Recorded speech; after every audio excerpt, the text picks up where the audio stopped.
రామలింగేశ్వర స్వామి ఆలయంలో గత 11 రోజులు కార్తీక మాసం సందర్భంగా రుద్రయాగాన్ని మన బ్రాహ్మలు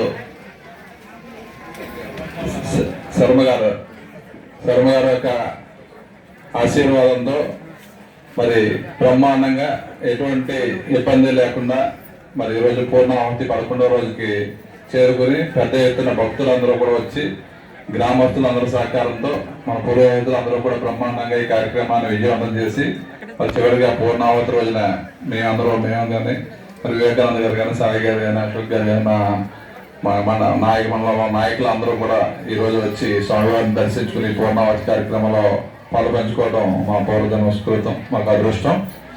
మరి ఈ కార్తీక మాసం అంతా కూడా మన నియోజకవర్గంలో ఉన్న అన్ని దేవాలయాలు కూడా ఎంతో బ్రహ్మాండంగా ఈరోజు కుండలేశ్వర స్వామి సుమారు 30,000 మంది దర్శించుకున్నారు.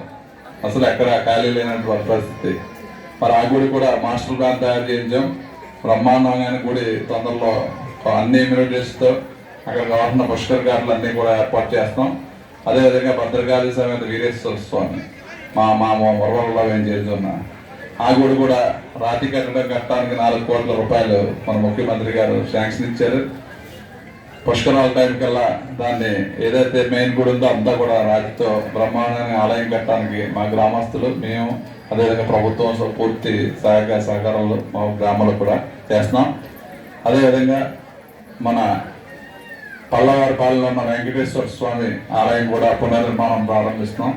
దానికి కూడా 1 కోటి రూపాయలు మన ప్రభుత్వం శాంక్షన్ ఇచ్చింది. అదేవిధంగా తాళరేమణలో ఉన్న పరదేశమ్మ టెంపుల్ మన ఇంజరు గ్రామంలో దానికి కూడా 60 లక్షల రూపాయలు శాంక్షన్ చేసి ఆలయం కూడా కట్టుకుంటున్నాం.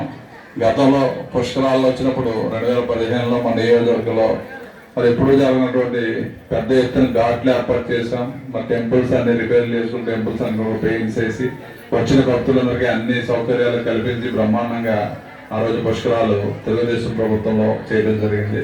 మళ్ళీ కూటమి ప్రభుత్వంలో నాకు మన నియోజకవర్గ ప్రజలు 2వ అసెంబ్లీకి వెళ్ళి అభ్యర్థించారు. పుష్కరాలు కూడా మన టైంలో రావటం నాకు చాలా అదృష్టంగా భావిస్తూ ఈ పుష్కరాలకి ఏదైతే దేవాలయాలు ఉన్నాయో అన్ని దేవాలయాలు కూడా రిపేర్ చేయడానికి కానీ కలర్స్ చేయడానికి కానీ అన్ని రకాల ప్రతిపాదనలు కూడా ప్రభుత్వం తీసుకెళ్లి తప్పకుండా ఈ పుష్కరాలు అత్యంత వైభవంగా చేయడానికి గౌరవ ముఖ్యమంత్రి గారు కంకణం కట్టున్నారు. కాబట్టి తప్పనిసరిగా అన్ని దేవాలయాలు ఆల్రెడీ పరిశీలన చేసాం.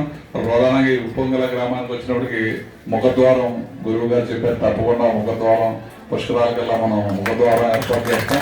అదే కాదండి ఈ లోపల ఉన్న కొన్ని గోడ కానీ కొన్ని ఇమ్యూనిటీస్ అన్ని చెప్పారు కాబట్టి అవి కూడా తప్పకుండా నేను ఎండోమెంట్స్ డిపార్ట్మెంట్ పంపి అవి కూడా ప్రతిపాదనలు పంపి మరి పుష్కరాల్లో వీలైనంత మంది పుష్కరాలు చేస్తాం. మిగిలిన కూడా భక్తులు చాలా మంది మనకు సహకరించే ఉన్నారు కాబట్టి తప్పకుండా డోనర్స్ కూడా ఉన్నారు.